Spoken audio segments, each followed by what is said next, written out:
আসলে যে মেয়েটা তার বাবার বাড়ির সুখ শখ ঐশ্বর্য সব কিছু ছেড়ে শ্বশুর বাড়ি আসে, সে অনেক আশা নিয়ে আসে প্রিয় বন্ধু, যে শ্বশুর বাড়ির মানুষজন তাকে বুঝবে, তার খেয়াল রাখবে, তাকে যত্ন করবে।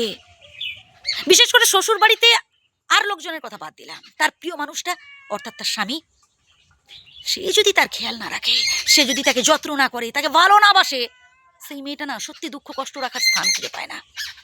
সে কাঁদতে থাকে দিনের পর দিন। আর যে বাড়িতে মেয়েরা কাঁদে, সে বাড়িতে কোনোদিনও লক্ষ্মী থাকে না। ভালোবাসুন আপনার স্ত্রীকে। শুধু কাঁড়ি কাঁড়ি টাকা উপার্জন করে স্ত্রীর হাতে ধরিয়ে দিলে স্ত্রীর মন পাওয়া যায় না। স্ত্রীর মন পাওয়ার চেষ্টা করুন স্ত্রীর বিশেষ বিশেষ দিনগুলোতে, যেমন ধরুন স্ত্রীর জন্মদিনে বা বিবাহ বার্ষিকীতে আপনার সামর্থ্য অনুযায়ী উপহার তুলে দিন না স্ত্রীর হাতে। বেশি কিছু না হোক, অন্তত একটা গোলাপ স্ত্রীর খোঁপায় গুজে দিয়ে দেখুন, স্ত্রীর মন পাবেন। হ্যাঁ, আমি বুঝতে পারছি ব্যবসায় এখন অনেক চাপ, অফিসে এখন অনেক চাপ। প্রিয় বন্ধু, সারাদিনের মধ্যে 5টা মিনিট একটু স্ত্রীকে সময় দিন না।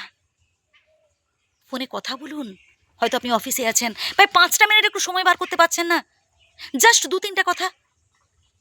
কি করছো? একটু রেস্ট নাও।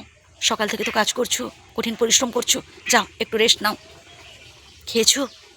শরীর কেমন আছে? এই 2-3টা কথা একটু জিজ্ঞেস করে দেখবেন, স্ত্রীর মন পাবেন। স্ত্রীকে সাথে নিয়ে বাইরে বেরান। কখনো ঘুরতে গেলে বন্ধু বান্ধবদের সাথে খালি কেন যান? স্ত্রীকেও সময় দিন। আপনি ভাবছেন আপনি শুধু কাজ করছেন বাড়ির বাইরে, তো যে মানুষটা ঘরের মধ্যে আছে তাকেও অনেক কাজ করতে হয়, আপনার থেকেও বেশি কাজ তাকে করতে হয়। ঘরের মধ্যে এমন অনেক কাজ থাকে যে মুখে বলে করে শেষ করা যায় না প্রিয় বন্ধু। তাই ভালোবাসুন আপনার স্ত্রীকে, সময় দিন। মাঝে মধ্যে একটু সময় সুযোগ পেলে স্ত্রীকে সাথে নিয়ে কোনো নির্জন স্থানে যান, সেখানে বসে আড্ডা দিন, স্ত্রীর মনের কথাগুলো শোনার চেষ্টা করুন। আপনি যেমন বাড়ির বাইরে কাজ করছেন, ঘরের মধ্যেও কিন্তু আপনার স্ত্রী কাজ করছে। কথাটা মাথায় রাখবেন। যে মানুষটা 4 দেওয়ালের মধ্যে রয়েছে তাকেও তো সময় দিতে হবে।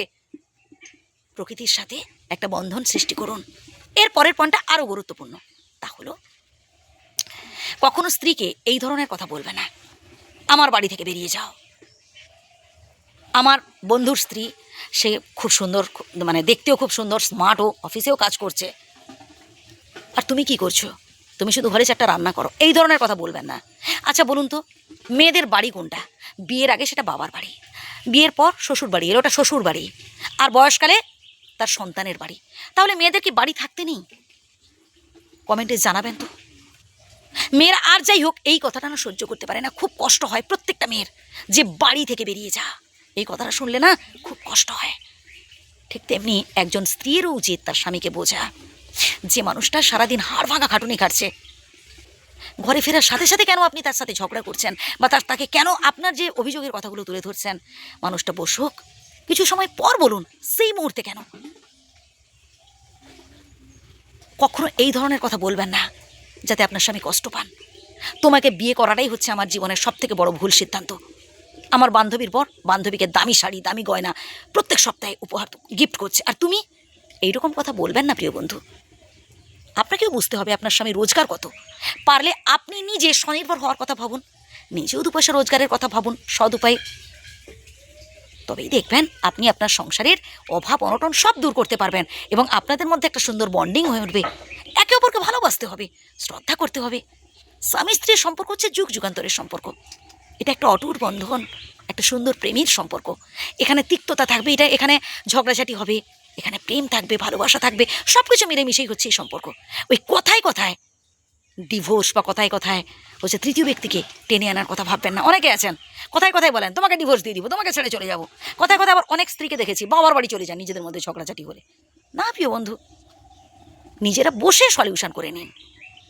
কখনো কোনো তৃতীয় ব্যক্তিকে, তৃতীয় জনকে আপনাদের মাঝে ঢুকতে দেবেন না সমস্যা সমাধানের জন্য। নিজেরা চেষ্টা করুন, দেখবেন অবশ্যই সেই সম্পর্ক আরও মধুর হবে।